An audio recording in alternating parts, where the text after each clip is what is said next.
Mga kababayan, kung napapansin po natin, mas naging madalas yung mga pag-ulan na naranasan, lalong-lalo na po sa may western sections ng Luzon at Visayas. So ngayong araw po ay opisyal nating idineklara ang onset or simula ng tag-ulan dito po sa may western portions ng Luzon at Kabisayaan. Pero hindi po ibig sabihin na tuloy-tuloy na ang magiging mga pag-ulan hanggang matapos po ang rainy season. Meron po tayong tinatawag na monsoon break or ilang araw o linggo na hindi po tayo nakakaranas ng mga pag-ulan. So sa mga kababayan po natin, ihanda na po natin ang mga payong or kahit na anong pananggalang sa ulan dahil hindi lamang sa hapon mas magiging madalas ang mga pag-ulan sa mga susunod na buwan, possible na din po sa madaling araw o sa umaga.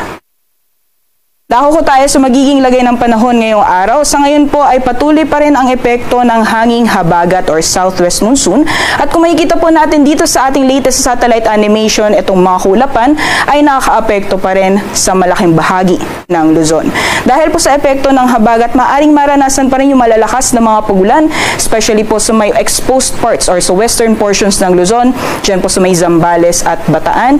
Pati na po yung mga karatig na probinsya at rehiyon ng Ilocos Region, Cordillera Administrative Region ng Central Luzon, pati na po dito sa Metro Manila, possible pa rin po yung cloudy conditions at paminsan-minsan makakaranas po tayo ng mga kalat-kalat mga pagulan, pagkidlat at pagkulog.